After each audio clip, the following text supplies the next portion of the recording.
आप साथ दोहराएंगे, पहले बंदे जी फिर आप लोग बोलेंगे। रेडी। नमो तस्या भगवतो अरहतो सम्मा संबुद्धस्य।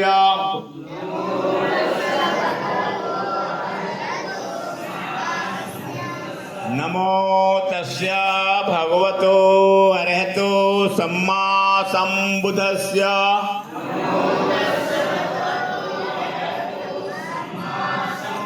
नमो तस्या भगवतो अरहतो सम्मा संबुद्धस्य।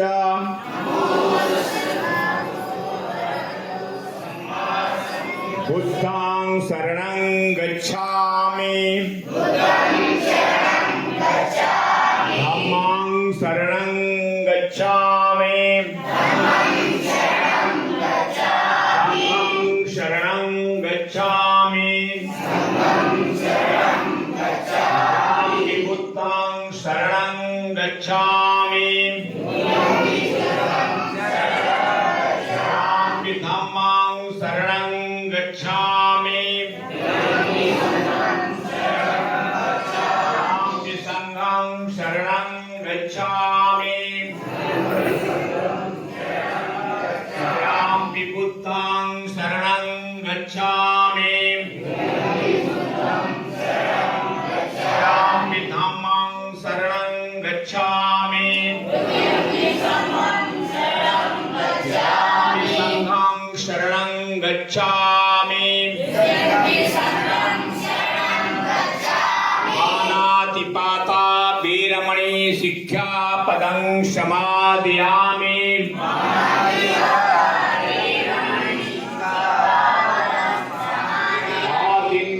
दाना वीरमणि शिक्षापदं समादयामि।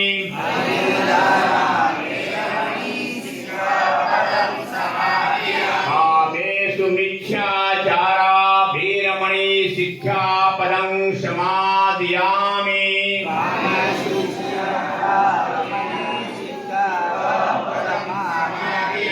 मूसावादा वीरमणि शिक्षापदं समादयामि।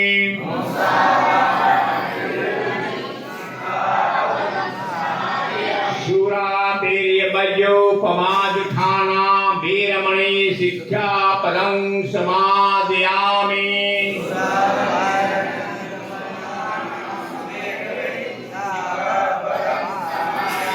साधु साधु साधु।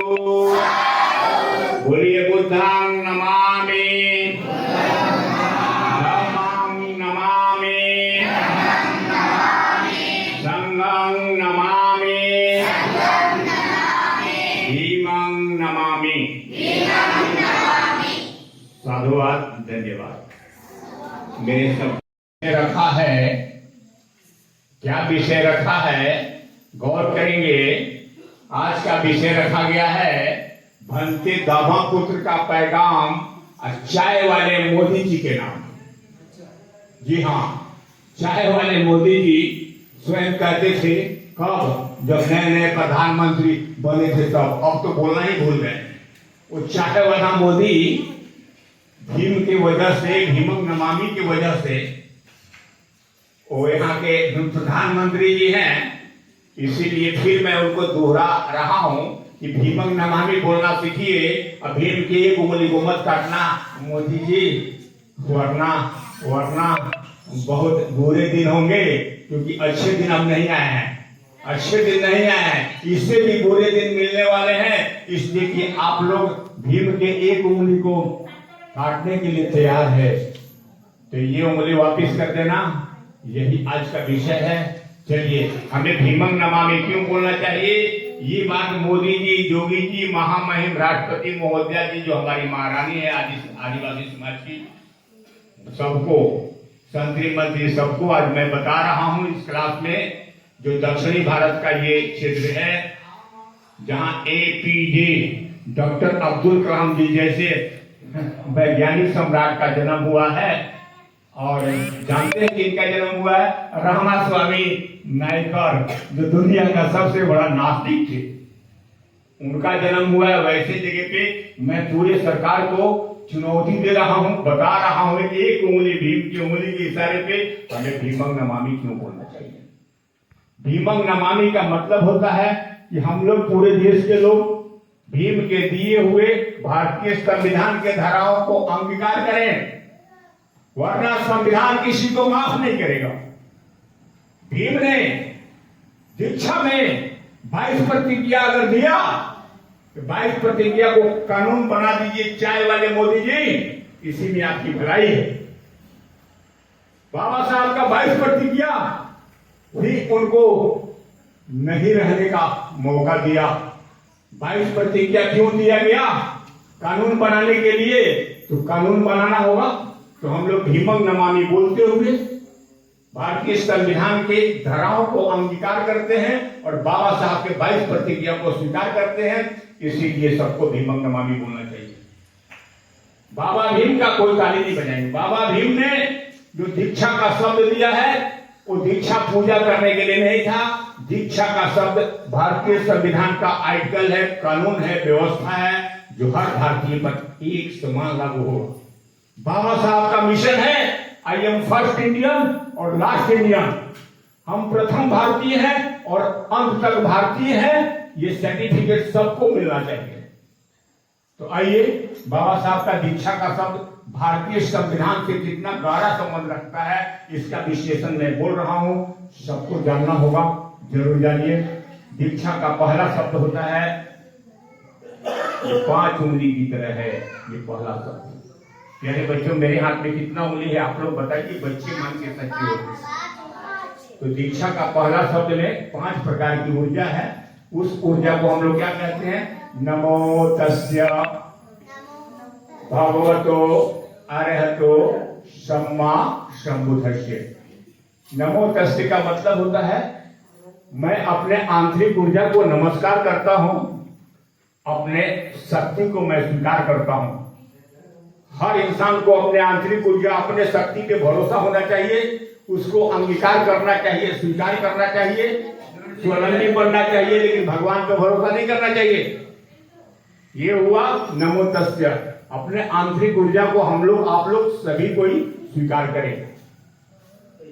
नमो तस्य के बाद जो शब्द है भगवतो, भगवतो का सही विश्लेषण होता है अपने गलती को हम महसूस करें। भगवतों का मतलब क्या हुआ? बुरा देखन जो मैं चला, बुरा मिलिया न कोई, जो दिल झांका आपना मुझसे बुरा न। बनते लोग को अपने बुराई को स्वयं देखना चाहिए। हमने भी अपनी गलती को महसूस किया।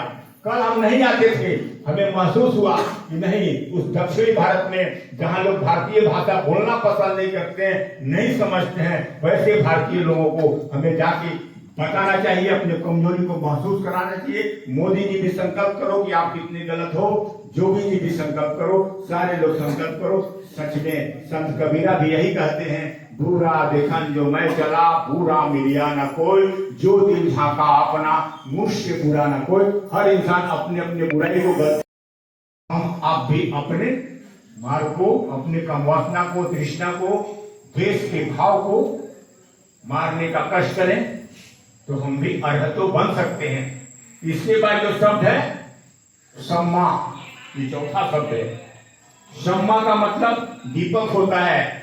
फिल्मी दुनिया का ये क्षेत्र है, एक लड़की है, क्या बोलती है अपने लवर से, ध्यान रखो, उसमें उस फिल्मी दुनिया के गीत में ये नमो तस्य का भाव छुपा हुआ है। एक लड़की है, बोलती है मैं हूं सम्मा, और लड़का को बोलती है तू है परवाना, हमसे पहले तो ही जल जाएगा। याद रखो मोदी जी, सच में तुम भी जल जाओगे, ये सम्मा आ चुकी है तुम्हें जलाने के लिए।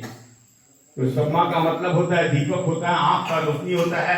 इंसान का सबसे बड़ा दुश्मन आंख का रोशनी होता है। इसको बोलते हैं ध्यान गई तो जान गई, ध्यान आई तो ज्ञान आई।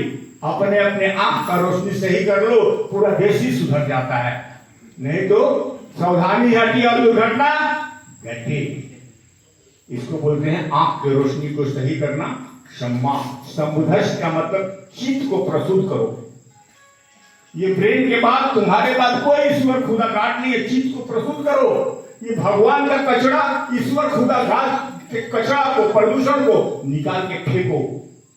सम्मा आंख का रोशनी, समुदस्य दिमाग का रोशनी जब एक हो जाता है तो बच्चा सम्यक संबुद्ध बन जाता है, बच्चा प्रबुद्ध बनता है, बच्चा बुद्धिमान बनता है, बच्चा डॉक्टर कलाम बनता है, बच्चा वैज्ञानिक सम्राट बनता है। सुई से जहाज का आविष्कार करने वाला कोई भगवान नहीं है मेरे प्यारे देशवासियों। ये सम्मा है, समुदस्य है।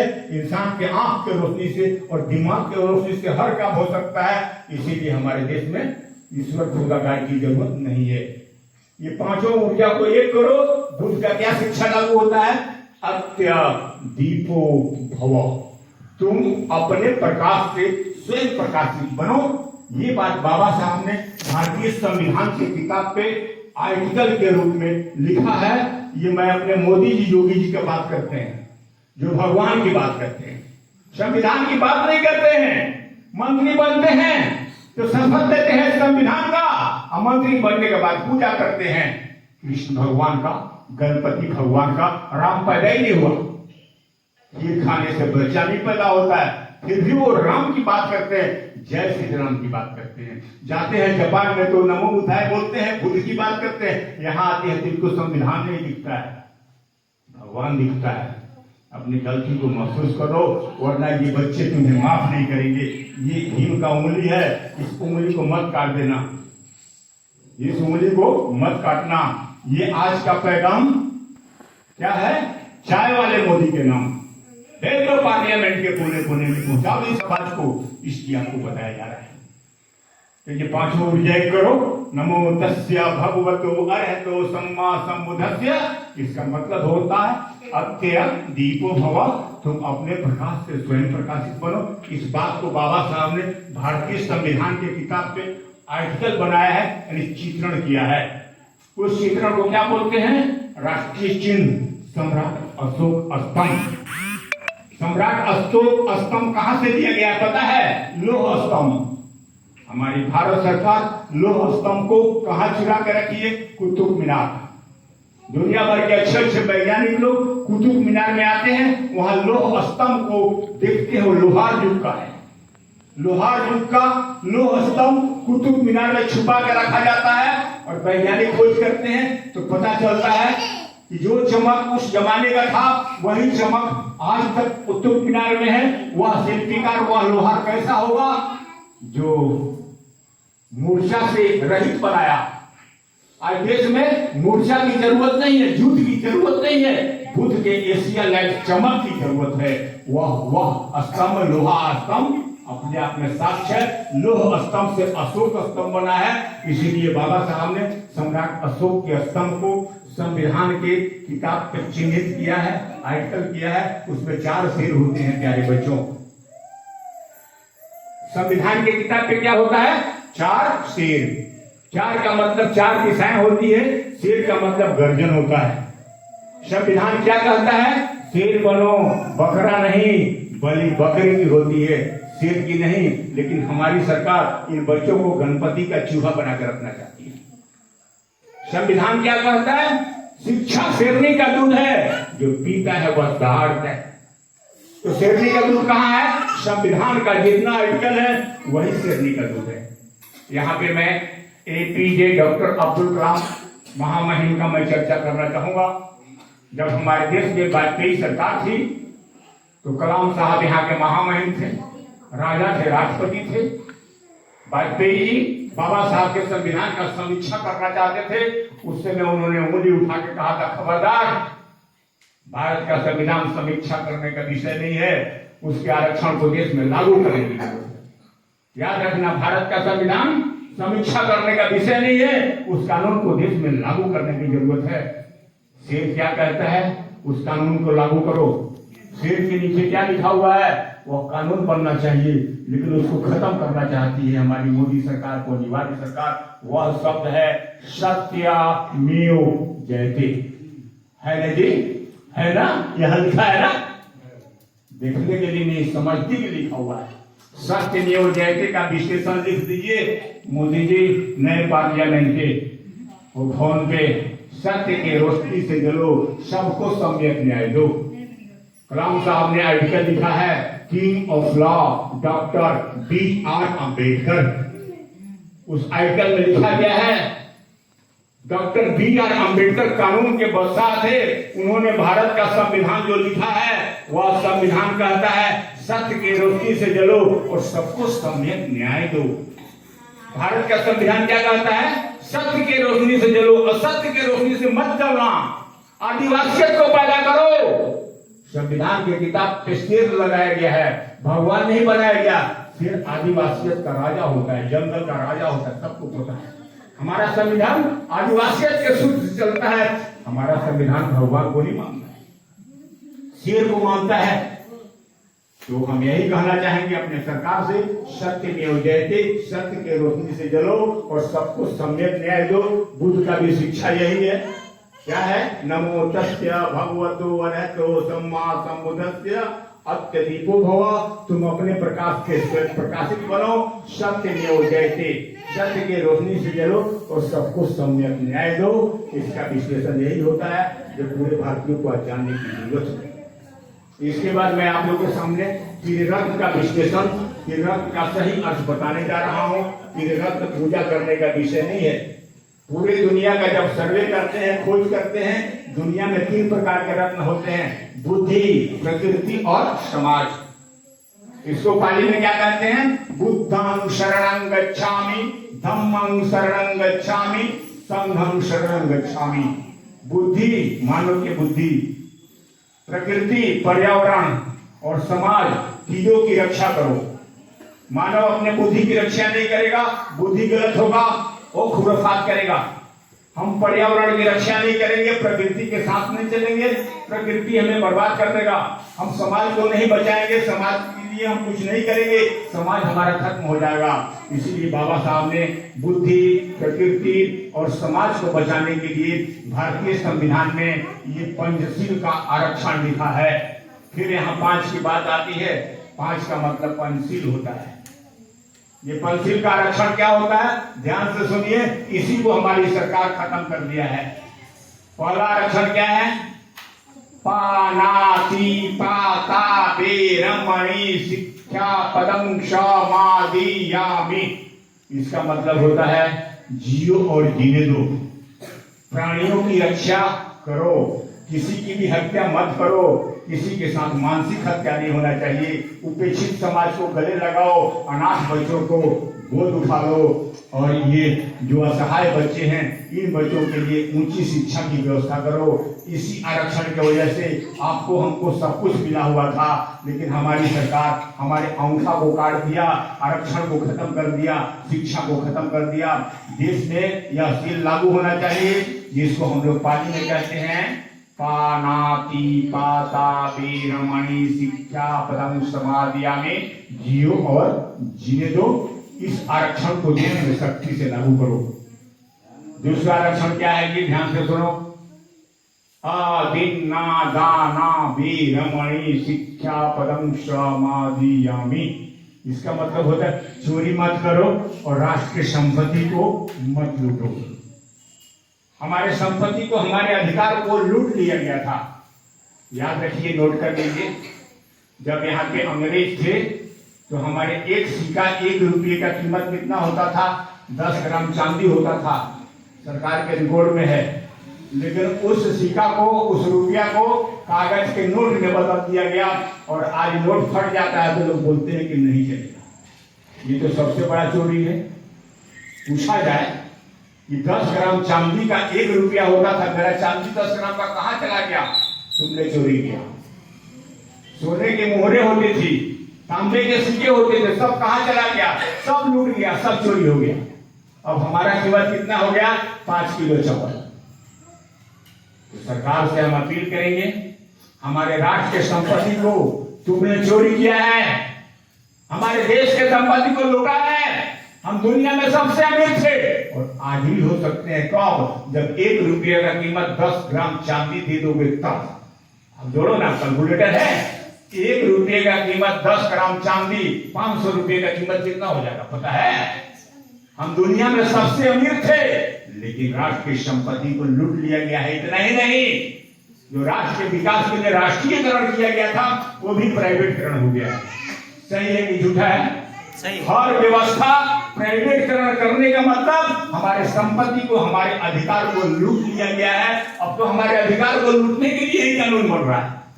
और सुनिए, एक छोटा सा बाबा साहब ने अधिकार दिया था, एक व्यक्ति एक वोट, उसको भी चोरी करने का मशीन बन गया है।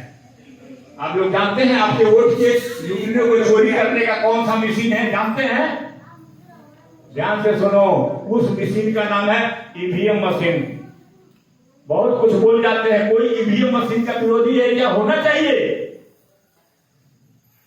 आप ईवीएम मशीन से वोट कराते हो, दिखाते हो तो हमारी सरकार जीत रही है। भाजपा सरकार नहीं, कांग्रेस सरकार, बहन जी की सरकार निकल रही है। लेकिन लास्ट में पता चलता है कि सारे सरकार फेल कर जाते हैं और 20-25 वोट से भाजपा ही सरकार आज तक बनी आ रही।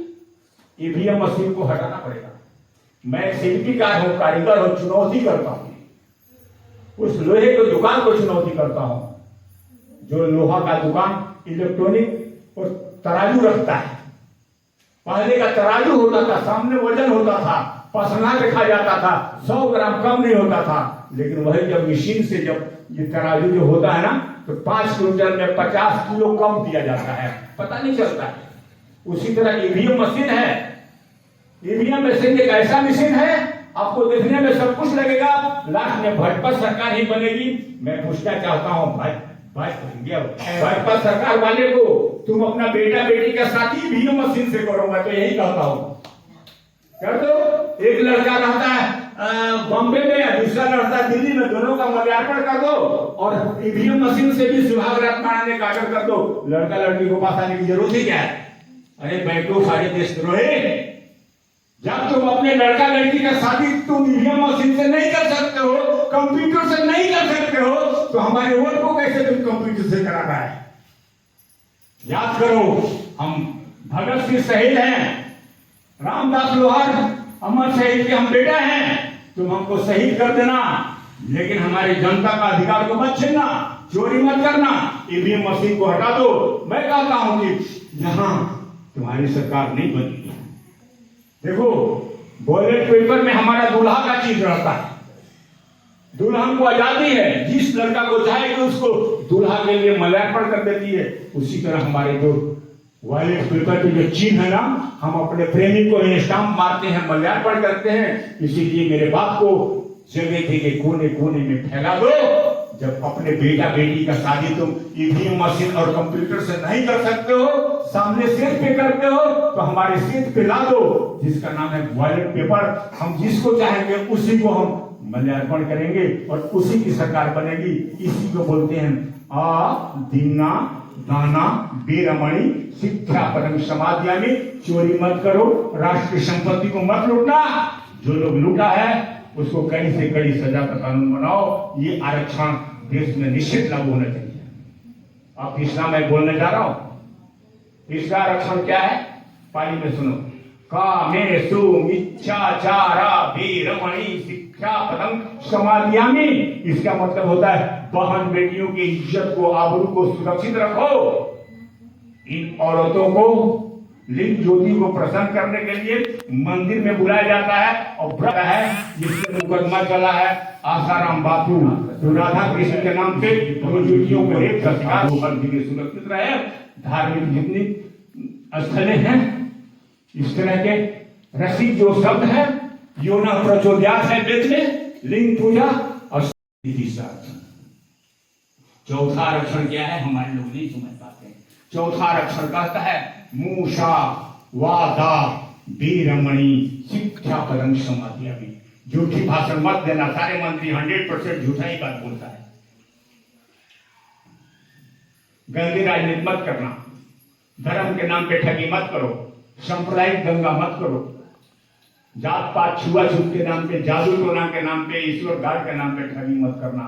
बाबा साहब चाहते थे हमारा प्रत्येक लोग भारतीय बने, हिंदू मुस्लिम का बखेड़ा ही खत्म हो जाए। इसके लिए बाबा साहब 22 प्रतिज्ञा दिए थे, सरकार नोट करेगी। 22 प्रतिज्ञा ही बाबा साहब का मृत्यु का कारण बना हुआ है, इसको भी नोट करें। आप लोग जय भीम वाले हैं, मैं पूछना चाहूंगा बाबा साहब ने 22 प्रतिज्ञा क्यों दिया है? याद रखना, बाबा साहब जात पात छुआछूत भेदभाव को खत्म करने के लिए 22 प्रतिज्ञा दिया है। इसीलिए हमारी पूंजीवादी सरकार, मोदी साहब की सरकार, चाय वाला मोदी 22 प्रतिज्ञा को कानून बनाओ। जो लोग 22 प्रतिज्ञा नहीं मानते हैं वो निश्चित देशद्रोही होंगे, ये कानून बनना चाहिए। अब आइए चौथा सील के बाद पांचवा सील क्या है?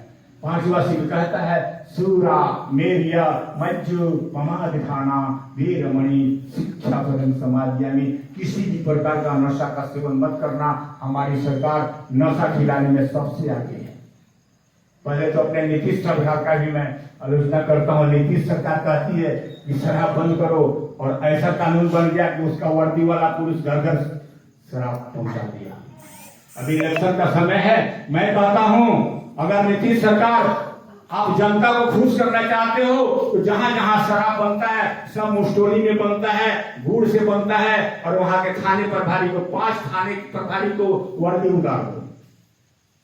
मैं कहता हूं एक बूंद शराब नहीं आएगा। ये हर जगह कानून बनना चाहिए। नशा ही नाश की जिंदगी है। जो खुद गांजा पीता है वो क्या शराब बंद करेगा क्या? ये मेला लगा हुआ है गांजा पीने का। बैजनाथ धाम में लोग हर एक कवरिया 10-10 ग्राम गांजा पीता है, 20-20 ग्राम वो भांग का गोला खाता है। ट्रक के साथ वहां गांजा भाग बिक रहा है, और आप बात करते हो कि मैं शराब बंद करूंगा। शराब बंद करना होगा। जब तक हमारे लोग नशा करेंगे देश का नाश होते रहेगा। लेकिन बाबा साहब के 22 प्रतिज्ञा और 5वां सील कहता है सूरा मेरिय मज्ज पमाठाना वीरमणि शिक्षा पदम समाधियानी। नशा का सेवन मत करो, और नशा को सेवन करने वाला को कम सजा दो, और बिक्री करने वाले को आजीवन प्रवास कर दो। ये 5 कानून है। ये 5 उंगली मेरा वापिस कर दो। 5 कानून बनाओ सील का। ये 5 कानून अगर देश में लागू हो जाए तो देश हमारा प्रबुद्ध भारत होगा, बाबा साहब का अधूरा मिशन पूरा होगा, और हमारा देश गरीब नहीं रहेगा। प्यारे बच्चों, कैलकुलेटर से बोल देना मेरा 1 रुपया 10 ग्राम के चांदी से तोल लो, और 500 रुपया में ही हम मालो माल हो जाएंगे। ज्यादा की जरूरत ही क्या है? तो इस तरह जब पंचशील का कानून लागू हो जाएगा हम दुनिया में सबसे अमीर भारत वाले हो जाएंगे, जिसको दुनिया सोने की चिड़िया के नाम से जानती थी। यही आज का मेरा विषय होगा। 5 उंगली को मोदी सरकार वापिस करे और बाबा साहब की 1 उंगली का कदर करे, और इसी से हमें सफाई के छोटी सी बच्चों के सामने बच्चों के लिए गौर करेंगे। चांद एक है, सूरज एक है, ध्रुव तारा एक है।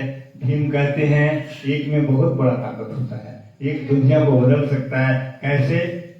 एक की उंगली से एक व्यक्ति में कितना ताकत हो सकता है। एक उंगली के ताकत से, भीम की उंगली से प्यारे बच्चों तुम अपने देश को कैसे बदल सकते हो, इसका आजकल मैं बच्चों के सामने पेश करता हूं केवल उंगली को देखने का।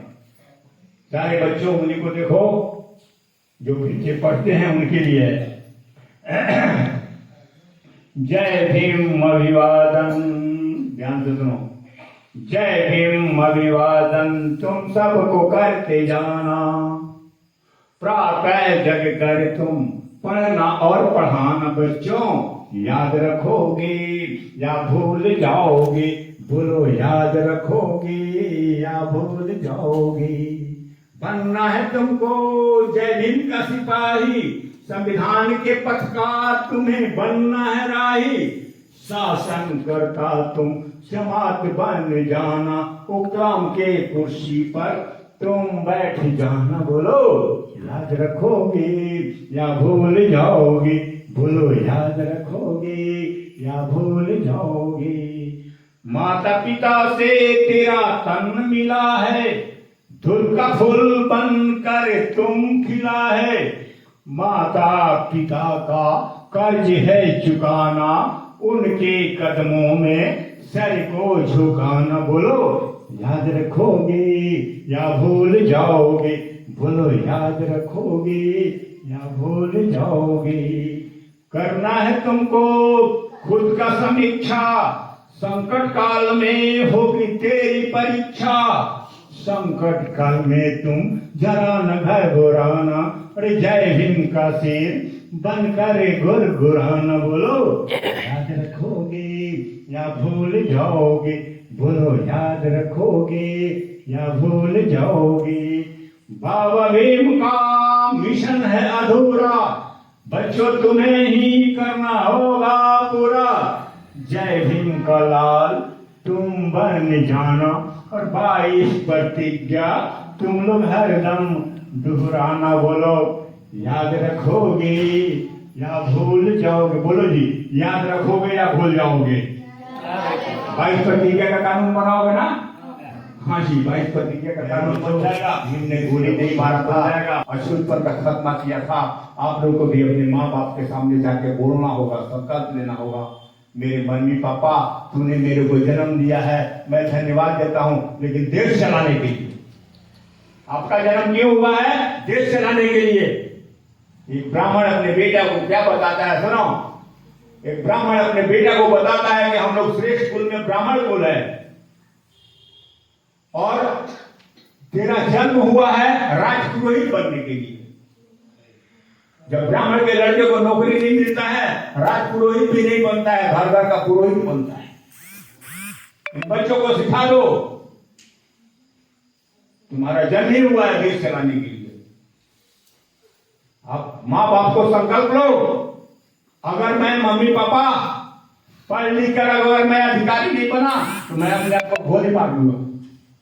तुम लड़की लोग जाके कहो, काकी नानी चाची मम्मी, अगर मैं आईपीएस करके किरण बेटी नहीं बनी तो मैं अपने आप को गोली मार लूंगी।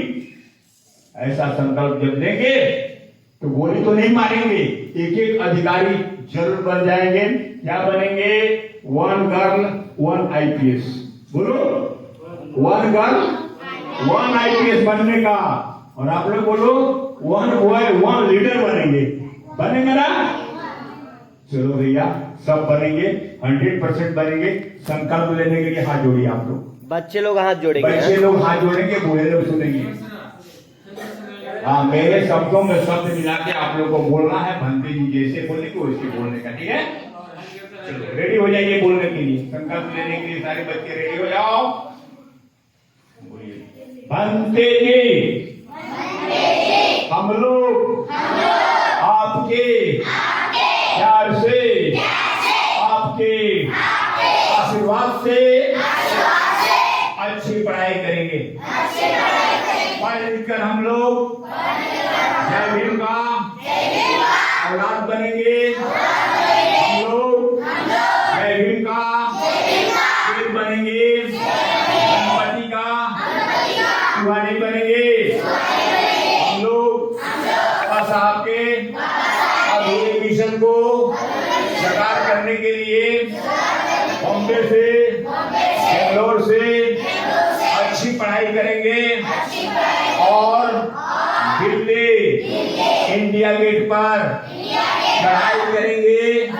मेरे बाबा आपका मिशन अधूरा हम बच्चे मिलकर करेंगे पूरा।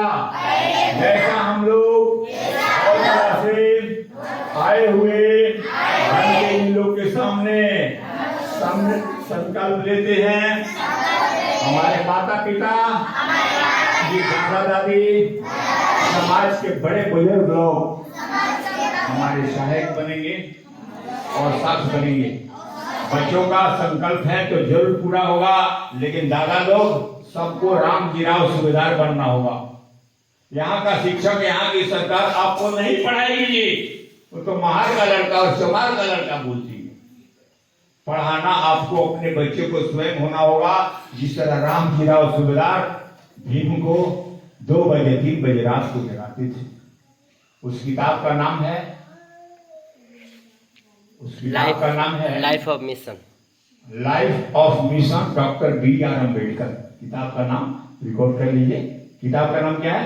Life of mission doctor B.R. Ambedkar. उस किताब में बताया गया है कि रामजी राव सूबेदार भीम को कितने अनुशासित डिसिप्लिन में रूल के साथ पढ़ाते थे। रूल का मतलब कानून होता है, डंडा भी होता है, ठीक है ना? तो आप लोग रामजी राव सूबेदार बन जाओ अपने अपने बच्चों को भीम बनाने के लिए, और माँ लोग कुम्हार बन जाओ। माँ लोग को ध्यान होना चाहिए, मानव का शरीर मिट्टी से बनता है और माँ के मिट्टी से बच्चे का शरीर बनता है। बच्चा कच्चा मिट्टी होता है। एक कुम्हार मिट्टी लाता है, मिट्टी को धूप में सुखाता है, डंडा से तोड़ता है, पानी देता है, मिट्टी मुलायम होता है, उसके कंकड़ पत्थर को निकालता है। ये काम आप लोगों को करना होगा। इनको डंडा भी देना होगा। नहीं पढ़ाई करता है तो खाना बंद करना होगा। बिल्कुल भैया मुलायम हो जाएगा। तो माँ लोगों को कुम्हार बनना चाहिए। आप लोग अपना फर्ज पूरा करेंगे, बच्चे अपना भीम बनकर देश चलाएंगे। यही आज का विषय है।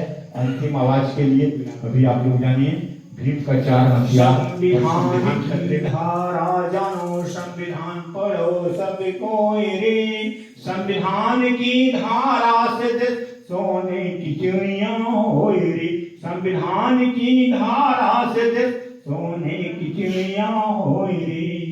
संविधान निर्माता आपको कोटि कोटि वंदन मेरा। सारे देशवासियों पर है संविधान का ऋण तेरा। संविधान हमारी जान है, संविधान देश की शान है। संविधान के सत्यों जैसे भारतवर्ष महान है।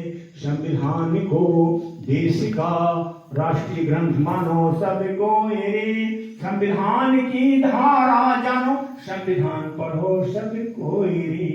बहिष्कृत भारत को जय भीम ने संविधान से रोशन किया। प्रबुद्ध भारत में नान खातिर बुद्ध और उनका धम दिया। समता मूलक समाज खातिर बौद्धम का दीक्षा लिया। हर मानव के बौद्धिकता खातिर 22 प्रतिज्ञा भी दिया। जय भीम के 22 प्रतिज्ञा से हर बच्चा प्रबुद्धि होए रे। संविधान की धारा जानो, संविधान पढ़ो सबको रे। संविधान की धारा से देश सोने की चिड़िया होए रे। संविधान की धारा जानो, संविधान पढ़ो सबको रे। मैं मोदी सरकार से, ये बच्चे देश के हैं, इन बच्चों को संविधान जानने के लिए फ्री में संविधान का किताब 1 नहीं 3 बंटवाना होगा तुमको, वरना कुर्सी छोड़ देना होगा। कुर्सी छोड़ दो। नहीं, इन बच्चों के लिए संविधान का 3 किताब प्रत्येक विद्यालय में फ्री में बंटवा दो। तिरंगा तो बंटवाया आपने और संविधान को क्यों नहीं बंटवाया? इसका मतलब आप संविधान विरोधी हो। जो संविधान नहीं बंटवाता है, संविधान को नहीं मानता है, जो सत्य में जय के नहीं बोलता है, जो वंदे मातरम का गीत गाता है, तिरंगा के जगह पे भगवा झंडा फहराता है, देशद्रोही है, द्रोही है, द्रोही। देशद्रोही की जरूरत नहीं है। जिस तरह आप लोगों ने कुछ खर्च करके तिरंगा बंटवाया है, इस 15 अगस्त को ज्यादा देरी नहीं करना भैया। सब कानपुर में लाखों मिल जाएगा संविधान। संविधान को दीक्षा भूमि में, कानपुर में नहीं, दीक्षा भूमि नागपुर से खरीद लेना। और 15 अगस्त के दिन, ज्यादा देरी नहीं करना, बहुत नजदीक है। 15 अगस्त को रिकॉर्ड कर दो, दिल्ली में भेज दो मोदी सरकार को। इन बच्चों को भारतीय संविधान जानने के लिए, केवल भारतीय बनने के लिए, बच्चे हिंदू और मुसलमान के नहीं, ये बच्चे फर्स्ट इंडियन है और लास्ट इंडियन है। आज मैं चुनौती करता हूं अपने प्रधानमंत्री महोदय से, अपने महामहिम राष्ट्रपति महोदय से भी मैं अपील भी करता हूं, बार बार नहीं 1000 बार, इन बच्चों का भविष्य न बर्बाद हो। संविधान का किताब फर्स्ट में अंग्रेजी वाला, सेकंड में हिंदी वाला और फिर इन लोगों को राज्य वाला 3 संविधान आप फ्री में बंटवा देना। तभी मैं समझ पाऊंगा कि आप राष्ट्रीय हो, आप संविधान के नियम को, कानून को पालन करने वाले हो। वरना भैया संविधान नहीं मानने वाले को मैं देशद्रोही होने का चुनौती देता हूँ। प्यारे बच्चों, तो ये विषय था का हथियार चाहिए, ज्यादा नहीं है। हथियार का मतलब टूल्स होता है, औजार होता है। तो रामजीराव सुबेदार ने अपने बेटा भीम को 4 प्रकार का टूल्स दिया, औजार दिया, रोते हुए दिया। रामजीराव सुबेदार अपने बेटा को गोद में लेके रोने लगते हैं। मेरा भीम, तेरी माँ तो मर गई है, भीमा भाई तेरे पास नहीं है, तू मेरे गोद पे है। मेरे बेटे, तेरे को पढ़ाने के लिए मेरे पास पैसे नहीं है, मेरे लाल तेरे लिए मैं 4 हथियार रखा हूँ। वो 4 हथियार क्या था जो रामजीराव सूबेदार ने अपने लाल भीम को दिया था? वो 4 हथियार याद रखना प्यारे बच्चों, यही हथियार आप लोग को चाहिए। रामजीराव सूबेदार ने पहला हथियार भीम को कलम दिया। कलम देते समय बाप ने कहा, बेटा जिस दिन तुम कलम के महत्व को समझ जाएगा तुम दुनिया को नचा सकता है, चला सकता है। भीम को छोटे उम्र में कलम का महत्व समझ में आ गया। भीम ने संविधान से जो कलम से जो संविधान लिखा, आज दुनिया भीम को कलम का बदशाह करती है। प्यारे बच्चों, आप लोग भी कलम का बदशाह बन जाना। मैं कलम का हीरो हूँ और माइक का भी हीरो हूँ, तो आप लोग कलम का हीरो बनो। कलम में ही ताकत है। आप भीम के संविधान को बचा सकते हो, देश को चला सकते हो।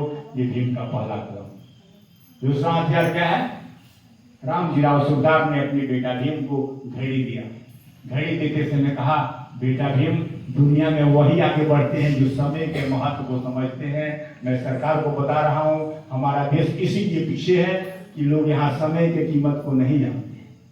भीम को समय का महत्व समझ में आ गया। भीम सारा काम घड़ी के साथ करते थे और जानते हैं 24 घंटे में 18 घंटा पढ़ते थे। प्यारे बच्चों, भीम बनने के लिए आप लोग को भी 24 घंटे में कम से कम 10-12 घंटा 14 घंटा पढ़ना ही होगा। यानी जीवन में घड़ी के महत्व को समझो। भीम का दूसरा हथियार घड़ी। भीम का दूसरा हथियार ये माइक है। किसी गाँव में मैं जाता हूँ, माइक मांगता हूँ, अपने लिए नहीं, इन बच्चों के लिए। भीम का तीसरा हथियार माइक है। वो माइक की हीरो है। कलाम साहब माइक के हीरो हैं। और जो माइक का हीरो बनता है, माइक पकड़ता है, वो लीडर होता है।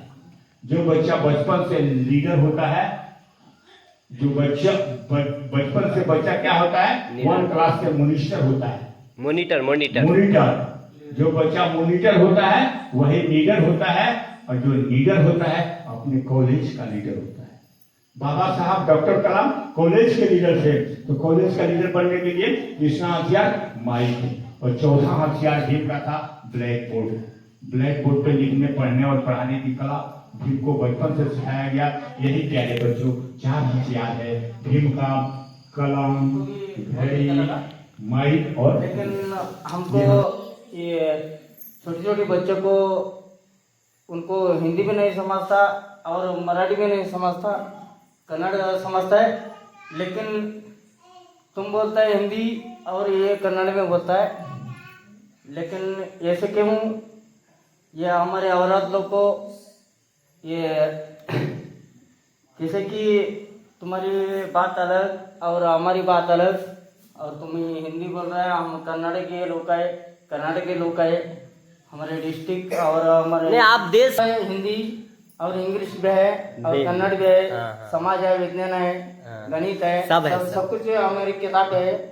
लेकिन ये हमारी छोकरी को नहीं आता, लेकिन बोलने को नहीं आता। हमारे कन्नड़ में बोलना तो समझ में नहीं आता, समझ में आता था, लेकिन वो हिंदी में तुम बोल रहे हैं वो उनको समझ में नहीं आता।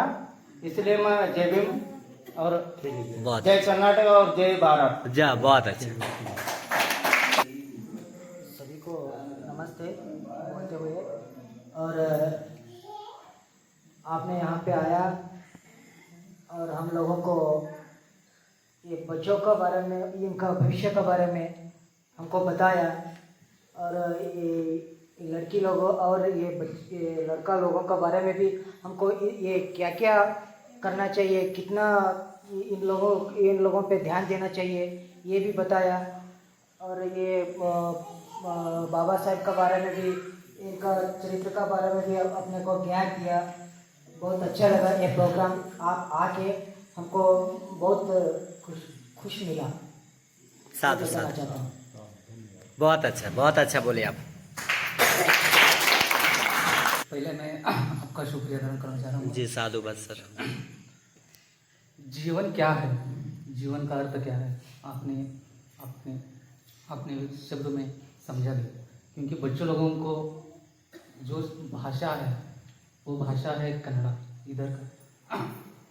Actually they don't know how to speak in और अदर लैंग्वेज ऑल्सो। सो मैं आपको बोल रहा हूँ कि आपका जो प्रोग्राम इधर हुआ है, मैं जानना चाहता हूँ कि हर महीने हर सप्ताह हो जाएगा तो हमारा गांव बहुत ही आगे जाएगा। Because they don't know how to speak Hindi, they only know how to speak Kannada only. So that is such a thing, you are coming there, we are proud of you. Thank you, बहुत अच्छा, साधुवाद। सो मैं इतना बोलना चाह रहा हूँ कि हर हफ्ता हर महीना आएंगे तो जो हमारे बच्चे हैं बहुत आगे हैं। So please welcome to everything. बहुत अच्छा, साधुवाद, ताली बजाइए इनके लिए। मंच के आने के बाद आप दोनों हिंदी जी को हमारे गांव से, हमारे बंधु बहन से आपको अनंत अनंत प्रणाम। साधुवाद सर। ಈ ಆರಾಧ್ಯ ಈ ವೇದಿಕೆ ಮೇಲೆ ಬಹಳಷ್ಟು ಸುದೀರ್ಘವಾಗಿ ನಿಮ್ಮೆಲ್ಲರ ನಮ್ಮ ಮಕ್ಕಳ ಭವಿಷ್ಯದ ಕುರಿತು ವಿಚಾರ ಮಾಡಿರ್ತಕ್ಕಂಥ ವಿಚಾರಧಾರೆಗಳನ್ನು ಬಿತ್ತಿರ್ತಕ್ಕಂಥ ನಮ್ಮ ಬಂಧಾಜಿಯವರಿಗೆ ನಿಮ್ಮೆಲ್ಲರ ಪರವಾಗಿ ಅನಂತ ಅನಂತ ಮೊದಲನೇದಾಗಿ ಧನ್ಯವಾದಗಳನ್ನು ತಿಳಿಸ್ತಾ ಇದ್ದೇನೆ. ನಂತರ ನಮ್ಮ ಆರಾಧ್ಯ ದೈವರಾಗಿರ್ತಕ್ಕಂಥ ಬುದ್ಧ, ಬಸವ, ಅಂಬೇಡ್ಕರ್ನನ್ನು ನೆನೆಯುತ್ತಾ ನಾವು ಈ ಒಂದು ಕಾರ್ಯಕ್ರಮದಲ್ಲಿ ಇಷ್ಟು ಜನ ಪಾಲ್ಗೊಂಡದ್ದು, ಎಷ್ಟೇ ಜನ ಇರಲಿ ಪಾಲ್ಗೊಂಡು ಬಹಳಷ್ಟು ಸಂತೋಷದ ವಿಷಯ. ಯಾಕಂದ್ರೆ ನಮ್ಮ ಮಕ್ಕಳ ಭವಿಷ್ಯ ಇಲ್ಲಿ ನೋಡ್ತಾ ಇದ್ದೀವಿ. ಎಷ್ಟರ ಮಟ್ಟಿಗೆ ಇಲ್ಲಿ ಕಾನ್ವೆಂಟ್ಗೆ ಹೋಗ್ತೀರಿ, ಕನ್ನಡ ಮೀಡಿಯಂದವರು ಇದೆ, ಕನ್ನಡ ಮೀಡಿಯಂದವ್ರು ಎಷ್ಟು ಸ್ವಲ್ಪ ಲಕ್ಷ ಕೊಡಿ ನಮ್ಮ ಮಕ್ಕಳವು. ನಮ್ಮ ಮಕ್ಕಳ ಭವಿಷ್ಯ ನಾವೇ ನೋಡ್ಬೇಕು. ಕಾನ್ವೆಂಟ್ ಹೇಳ್ಕೊಡ್ತಾರೆ, ಬರೀ ಏನ್ ಮಾಡ್ತಾರೆ, ಬರೀ ಹೋಮ್ವರ್ಕ್ ಅನ್ನು ಹಾಕ್ತಾರ. ಸ್ವಲ್ಪ ಎಲ್ಲರೂ ಓದು ಬರೋದಿದ್ರೆ ನಮ್ಮೆಲ್ಲ ಮಕ್ಕಳು, ನಮ್ಮ ಹಿರಿಯರು ಮತ್ತು ನಮ್ಮ ಎಲ್ಲ ಹುಡುಗರು ನಿಮ್ಮ ತಮ್ಮಗಳಿಗೆ, ಅಕ್ಕ ತಂಗಿಯರು ಸ್ವಲ್ಪ ಹೇಳ್ಕೊಡಿ. ನೋಡಿ ನಮ್ಮ ಭವಿಷ್ಯ ನೋಡ್ತೀವಿ ಪರಿಸ್ಥಿತಿ ಏನಾಗಿದೆ, ಎಷ್ಟೊಂದು ನಮ್ಮ ಮಕ್ಕಳು ಎಷ್ಟು ಬುದ್ಧಿವಂತ ಇಲ್ಲೇ ಗೊತ್ತಾಗುತ್ತಲ್ಲ. ಅದಕ್ಕೆ ಬರೀ ಕನ್ನಡ ಹೇಳುವುದಷ್ಟೇ ಅಲ್ಲ, ಇಡೀ ನಮ್ಮ ಭಾರತ ದೇಶದಲ್ಲಿ ಹಿಂದಿ ಅತಿ ಅವಶ್ಯವಾಗಿ ಬೇಕಾಗುತ್ತೆ. ಅದರಿಂದ ನಮ್ಮ ಮಕ್ಕಳ ಹೆಚ್ಚಿನ ಒಂದು ಆದ್ಯತೆ ಹಿಂದಿಯನ್ನು ಕೊಡಿ, ಇಂಗ್ಲಿಷ್ನು ಬೇಕು ನಮ್ಗೆ ಅತಿ ಹೆಚ್ಚಾಗಿ. ಅದು ಸಹಿತ ಸ್ವಲ್ಪ ಆದಷ್ಟು ಕೂಡ ತಿಳುವಳಿಕೆ ಒಂದು ಕೊಡಿ ಅಂತ ಹೇಳಿ ತಮ್ಮೆಲ್ಲರಿಗೆ ಒಂದು ಮನವಿ ಮಾಡಿಕೊಡ್ತೇನೆ. ಹಾಗೆ ಈ ಒಂದು ಸಮಾರಂಭದಲ್ಲಿ ನಿಮ್ಮೆಲ್ಲರ ಅಚ್ಚುಮೆಚ್ಚಿನ ನಮ್ಮ ಶಾಸಕರು ಸಹಿತ ಆಗಮಿಸಿದ್ದಾರೆ. ಅವರಿಗೂ ಸಹಿತ ನಿಮ್ಮೆಲ್ಲರ ಅನಂತ ಅನಂತ ವಂದನೆಗಳನ್ನು ಸಲ್ಲಿಸುತ್ತೇನೆ. ಹಾಗೆ ನಾನು ಹೇಳಿಲ್ಲ, ಎಲ್ಲರಿಗೂ ನನ್ನ ಬಾಂಧವರಿಗೂ ಸಹಿತ ಅನಂತ ಅನಂತ ವಂದನೆಗಳನ್ನು ಸಲ್ಲಿಸಿ ನನ್ನ ಮಾತನ್ನು ಮುಗಿಸ್ತೇನೆ. कन्नड़ में बोलिए सर, कन्नड़ में बोलिए, कन्नड़ में बोलिए। हिंदी में आती तो हिंदी बोलिए।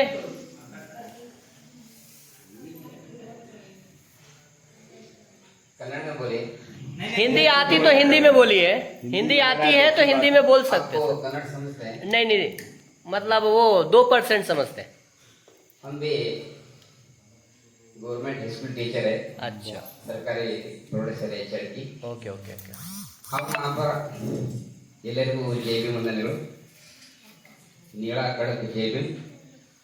ನಾನು ಹೇಳೋದೇನೆಂದರೆ, ಸರ್ ಇನ್ನೂ ತನ ಹೇಳಿದ್ರು, ನಾನು ಜಸ್ಟ್ ಈಗ ತಾನೇ ಆಗಮಿಸಿದ್ದೇನೆ ನಮ್ಮ ಬಸ್ಸಿಗೆ. ನಾನು ಮೊದಲೇ ಬಂದ್ರೆ ನಾವೆಲ್ಲ ಮಾತು ಕೇಳಿ ಮತ್ತು ನಾನು ಹಿಂದಿದ ಹೇಳ್ತದ, ಮರಾಠದ ಹೇಳ್ತದ, ಬಟ್ ನಾನು ಜಸ್ಟ್ ಬಂದಿರೋದ್ರಿಂದ ನಾನು ಏನು ಹೇಳ್ಬೇಕು ಅನ್ನೋದೇ ಗೊತ್ತಾಗಿಲ್ಲ. ಇವತ್ತ ಅಂಬೇಡ್ಕರ್ ಜಾತಿಯವರಾಗಿ हिंदी बोलिए ना सर, हिंदी आ रही है आपको? अಷ್ಟು विद्या कलियदिದ್ರು सहित अंबेडकर हमारा जात है। जी जी, हम अंबेडकर जैसे सीखना चाहिए और हमारा आपका बच्चों को वो हम पढ़ा ना सकते हैं। जो कुछ मेरा शाला में और मेरा गांव में आज के बच्चा है ना, केवल मोबाइल में है, केवल मोबाइल में, पढ़ने में नहीं, सीखने में नहीं। हमारे लोग पढ़ने सीखने में हे लड़के हम बहुत आगे पढ़ाना चाहिए। मेरे छात्रों, मेरे बच्चों, जो कुछ हमारे जाति वालों, हम विद्यालय में अंबेडकर वहाँ टाइम विद्या में बहुत बहुत आगे होता और हम उनके ब्लड है, हमारा डीएनए उनकी है। बहुत अच्छा, बहुत अच्छा। इसलिए हम भी बहुत बहुत आगे सिखाना चाहिए। हमको विद्या क्यों डरते, हमारे पास क्या संपत्ति नहीं, क्या भी नहीं हमारे लोगों के पास, बहुत गरीबी लोग हम पुराने से अभी तक ये जात भी नहीं जाए, ये धर्म भी नहीं जाए, इसलिए उन्होंने हिंदू धर्म में पैदा होकर वो गौतम स्वीकार क्योंकि वास्ते किया उन्होंने, हमको इसमें वैल्यू नहीं, इसमें वैल्यू नहीं हमको, इसलिए वो गौतम को जाएंगे, कौन? अम्बेडकर। इसलिए हम भी सिखाना बहुत अच्छे है। हमारा एक पाली में एक नंबर 1 शाला है, लेकिन वहाँ वक्त हम सिखाने वक्त हम 10 से 20 छात्र वो ले हम पढ़ते थे। अभी वहाँ फर्स्ट स्टैंडर्ड के एडमिशन 2 भी नहीं, 3 भी नहीं, सिर्फ 5 अंक के अंदर है। इसलिए गवर्नमेंट स्कूल, मेरा गवर्नमेंट हाई स्कूल है, मेरे शाले में अब कितना छात्र है ना, 500 छात्र है मेरा गवर्नमेंट स्कूल। 500, 8वीं 9वीं 10वीं में 500 है। इसका मतलब क्या होता है? अच्छा सिखाने तो उधर छात्र जाते, अच्छे नहीं सिखाने तो उधर छात्र नहीं जाते। ಈಗ ಏನಾಗಿದೆ ನಮ್ಮದು ಹೇಳ್ತಂದ್ರೆ ನಿಮ್ಗೆ हम बताइए हाँ बताओ। हमारे लोगों में कन्नड़ में बता ओके ओके। ಈಗ ನಮ್ಗೆ ಏನಾಗಿದೆ, ನಾವು ಅಂಬೇಡ್ಕರ್ ಜಾತಿಯವರಾಗಿ ನಮ್ಮ ಮಕ್ಕಳನ್ನ ಹೆಚ್ಚು ವಿದ್ಯಾದಾನವನ್ನ ಪ್ರೋತ್ಸಾಹ ಮಾಡಬೇಕು. ಯಾಕಂದ್ರೆ ಎಲ್ಲಾ ಕಡೆ ನಮ್ಮನ್ನ ಹೆಂಗ್ ನೋಡ್ತಾರಂದ್ರ, ಇವತ್ತೇ ನಮ್ಮ ಸ್ಕೂಲ್ ಕೇಳ್ತಾರ, ನಮ್ಮಲ್ಲಿ ಮಕ್ಕಳ ಆಯೋಗದವ್ರು ಬಂದಿರು. ಮಕ್ಕಳ ಆಯೋಗದವ್ರು ಬಂದಾಗ ನಾವೆಲ್ಲ ಮಕ್ಕಳ ಆಯೋಗ ಅಂದ್ರೆ ಎಲ್ಲಾ ಡಿಪಾರ್ಟ್ಮೆಂಟ್ ಮೇಲೆ ಅವ್ರ ಆಯೋಗ ಇರುತ್ತೆ ಗೌರ್ಮೆಂಟ್. ಅವ್ರ ಆಯೋಗ ಬಂದಾಗ ನಮ್ಗೆಲ್ಲ ಅವ್ರು ದಸ್ತಿ ಮಾಡಿ ಕೇಳೋರು. ಒಬ್ಬ ನಮ್ಗೆ ಉದಾಹರಣೆ ನಿಮ್ ಜಾತಿ ಯಾವ್ದು ಸರ್ ಅಂತ ಬರೀ ಜಾತಿ, ನಮ್ಮ ವಿದ್ಯಾಕ್ಕೆ ಬೆಲೆ ಕೊಡಲ್ಲ ಅವರು. ನಿಮ್ ಜಾತಿ ಯಾವ್ದನ್ನ ನಾ ಏನ್ ಹೇಳ್ಬೋದು, ನಮ್ದು ಮನುಷ್ಯ ಜಾತಿ ಅಂತ ಹೇಳ್ತಾರೆ. ಮನುಷ್ಯ ಜಾತಿ ಹೆಂಗಿರ್ತದೆ? ತಿಳ್ಕೊಂಡ್ರೆ ಮನುಷ್ಯ ಜಾತಿ, ತಿಳ್ಕೊಳ್ಳೋದ್ರೆ ದನದ ಜಾತಿ, ದನದವ್ರಿಗೆ ಮನುಷ್ಯ ಜಾತಿ ಗೊತ್ತಾಗಲ್ಲ. ನಾನು ಡೈರೆಕ್ಟ್ ಹೇಳೋದು ಅವನಿಗೆ, ಅವ್ರ ಆಯೋಗಗಳು ಕೇಳಿದ್ರಿ. ಇಲ್ಲಿ ನಮ್ಮ ಊರಲ್ಲಿ ಕೇಳ್ತಾನ ಅಂದ್ರ ಜಾತಿ ಎಷ್ಟು ಬೆಳೆದು ಬಂದಿ ಅಂದ್ರ ನಾವ್ ಎಷ್ಟೇ ವಿದ್ಯೆ ಇದ್ರು ಸಹಿತ ಮತ್ತೆ ಅವ್ರು ನಮಗೆ ಕೇಳೋದು ಹಾಗಾಗಿ ಮಾತಾಡೋದು. ಈ ಮತ್ತೆ ಮಾತಾಡ ಜಾತಿ, ಸಮುದಾಯ ಜಾತಿ, ಎಲ್ಲ ನಮ್ದು ಹಂಗಲ್ಲ. ನಮ್ದು ಸ್ವಾಭಿಮಾನಿ ಜಾತಿ. ಸ್ವಾಭಿಮಾನಿ ಸಿಗ್ಲಾರ ಜಾಗ ನಾವು ಚಪ್ಪಲ್ ಸಹಿತ ಬೆಳೆದಿರ್ತಂದು ಆಗಿನ ಕಾಲದಲ್ಲಿ ಅಂಬೇಡ್ಕರ್ ಹೇಳ, ನಾವ್ ಹೇಳಿದ್ದೆವು. ಅದ್ರ ಸಲುವಾಗಿ ದೊಡ್ಡ ಹೆಣ್ಣು ತ್ರಾಸಾಗಿ ಹಿಂಗೆ ನೋಡು, ನಮ್ಮ ಜಾತಿಯಲ್ಲಿ ಇರದೇ ಇದೆ ಒಕ್ಕಡೆ ಇರಲಾರ ಸಲುವಾಗಿ ಹಿಂಗ ನಮ್ಮ ಮಕ್ಕಳನ್ನ ಹೆಚ್ಚು